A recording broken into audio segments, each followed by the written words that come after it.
Hello, I'm Stephanie B. from Career Makeover Academy, and today I'm here with Marilyn McNeal.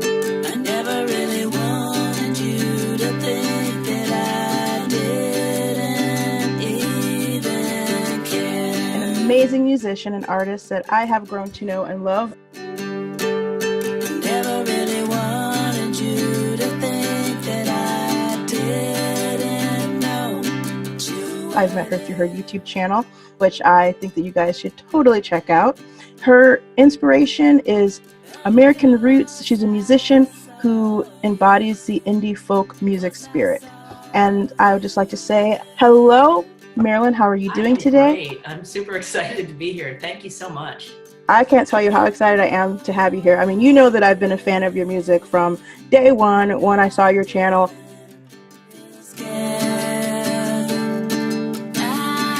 I have to say, your music is so inspiring.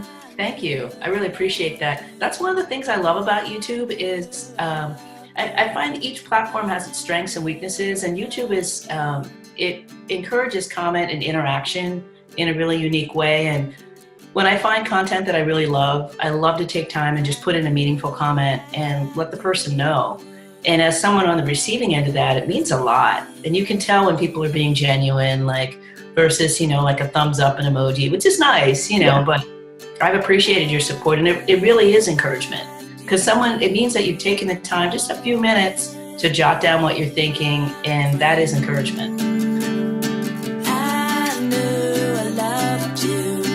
I knew I loved you. And I think a lot more people should be aware of how powerful that like button is and how powerful those comments, those thoughtful comments can be, as far as inspiring an artist to know that their voice is being heard and that they're being involved in people's lives and in their emotional content and inspiring them in some way.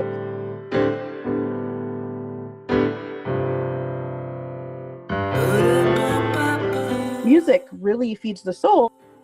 I use music to kind of emote. If I'm feeling down, I listen to certain music. If I'm feeling excited but I want to bump it up a level, I listen to certain music. And it really helps me to balance out my emotional levels. That's one of the reasons that I particularly like your music, is it's sort of where I go when I want a mellow space.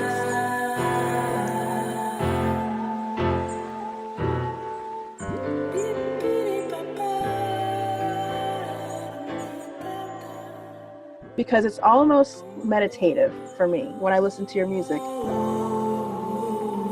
Then tell us the name of your channel. Tell us your project name. Yeah, let me explain that. Yeah, it's interesting because it's evolved. That's one of the most interesting things for me. So I've been making music by guitar and singing for about 20 years. I started recording, let's say in '98, and I had a laptop, and I had the software I was using at the time is called Cakewalk.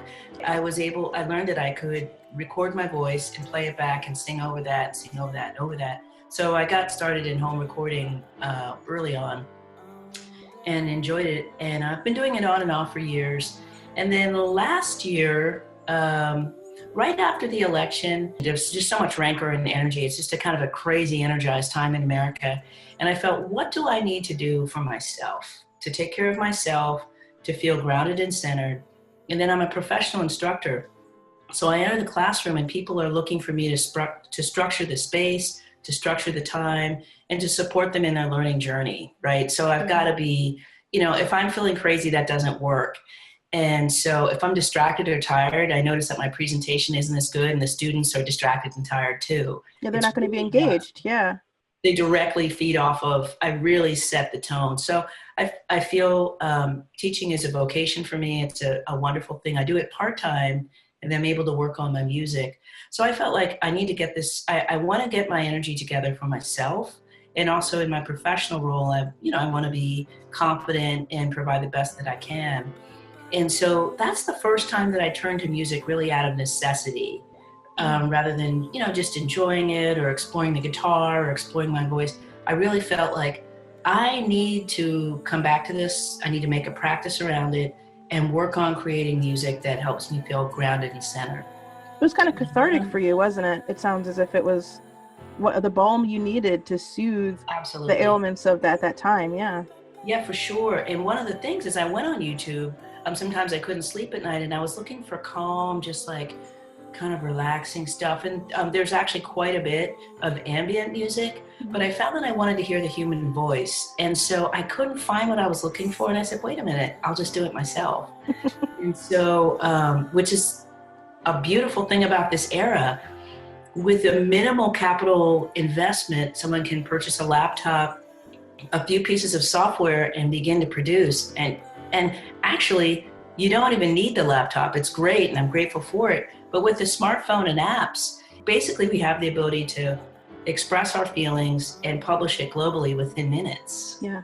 Which is astonishing. So anyway, I was like, well, I have the ability and I have the need. And so I started, the project is called ChantMagick.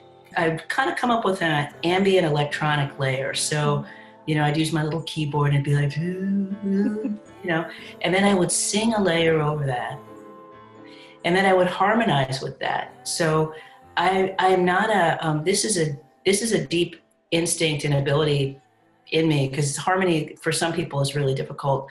And there are many things that I struggle with, but harmony is not one of them. It's such a blessing. So if somebody sings a note, I can sing a third or a fifth or a sixth or a seventh over that. And I don't know that I don't identify it as such at the time, but I can find a complementary note that sounds good.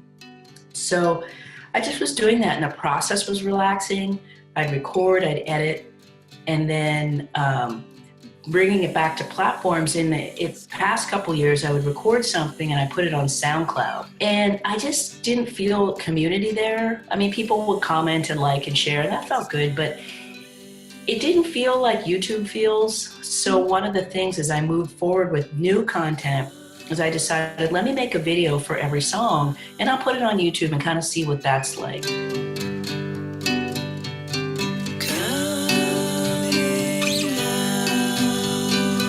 I shifted over there. Every ChantMagick song is on YouTube. I started using professional photos and video clips from Pixabay. Pixabay is insane. It's basically crowdsourced user content.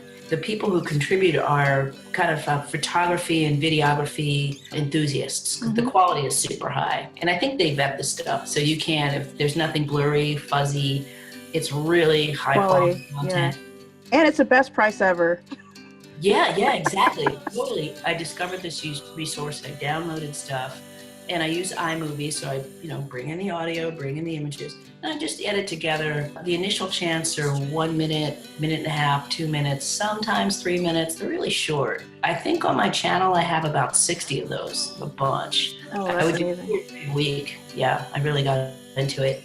And so then it evolved. That's the cool thing, and that's why I particularly like YouTube. I feel like there's a big conversation among YouTubers and makers and creators that put stuff there around growing and trying different things,